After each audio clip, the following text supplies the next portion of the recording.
What's going on, everybody? Welcome back to TTB Ravens Media, bringing you Ravens content as much as possible. We do have some Ravens news, so I do want to talk about it. Probably not going to be too long a video because it's not massive news, but the Baltimore Ravens did go out. They did make a signing. Now, if you didn't know, yesterday they hosted a workout or are hosting a workout for linebacker LVN.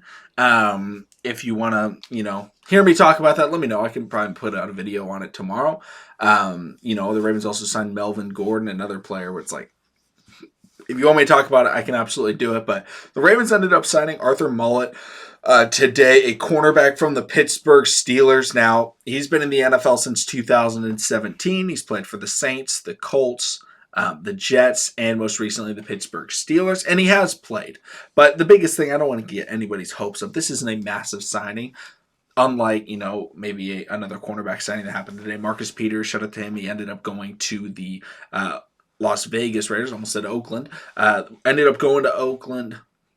I said it. Okay. Ended up going to Las Vegas. And, shout out to him. Wish him the best. We're going to see how he performs there. But, the Ravens also signed their cornerback, and it's interesting that it happens on the same day because, I brought up, there's always a potential that they would bring Marcus Peters back, and they ended up not doing that, and they go after a guy like Arthur Maulet, and obviously they have Rocky Ya-Sin, who they brought in, but Arthur Maulet, last couple of years in Pittsburgh, he started 6 games last year, 2 games the year before that, and then 5 games with the Jets, and then 6 games with the Jets. So he has been a starter, at least off and on, for the last 4 years, and in a cornerback room with a lot of inexperience, that is very valuable at the cornerback position that most of the players haven't played before, at least in the NFL. Slot. That's what he plays. He's, I want to say he's 5'10". Yeah, he's 5'10", 190 pounds. He went to Memphis, and he's been a slot cornerback and special teams player for the Pittsburgh Steelers recently. And when you look at the Baltimore Ravens defensive backs, they're primarily outside cornerbacks. Now, can Marlon play in the slot? Absolutely. But Marlon's the number one. He's likely going to shadow the number one wide receiver because we don't have another, top tier corner or, high end, maybe potential CB1 like a Marcus Peters that we used to, where we could have Marlon just play on one side or just shift around depending on plays. Now it's like, okay, Marlon, you gotta step up and guard their best guy basically every single time. So we can't really just stick him in the slot all the time. Rocky Ya-Sin, could he play in the slot? Yes. But at the same time, then who's playing outside cornerback? I'd rather have experience on the outside than having experience in the slot. So, I'd rather keep him on the outside. Then it comes down to, okay, we're not putting Brandon Stevens there. Pepe Williams could. Kyle Blue Kelly could. I don't think Jalen Armour-Davis will. I don't think he really can.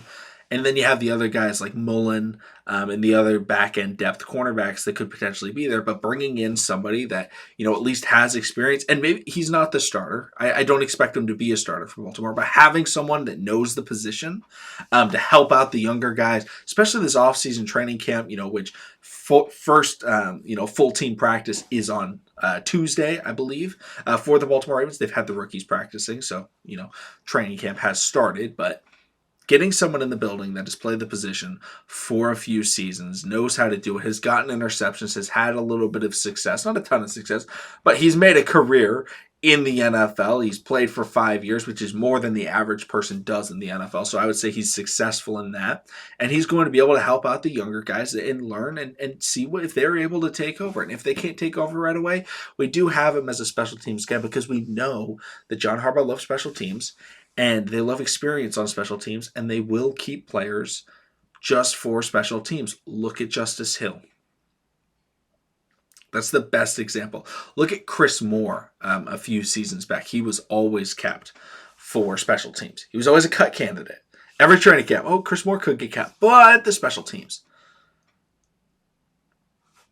Maybe bringing in a guy like Arthur Maulet potentially moves away from another special teams player that a lot of people don't really want in Baltimore anymore. And so it's just one of those situations where I think it's a really good signing. I don't think, there's a lot to dive into. He has a couple of interceptions in his career. He has 3, and they were in the last 4 seasons. I think this is just a really solid depth signing that could help as a mentor. And I know he's not a crazy big name, but he's played. And that's valuable. Like, that adds value to the secondaries having experience in the NFL. Let me know in the comment section down below your guys' thoughts on the signing.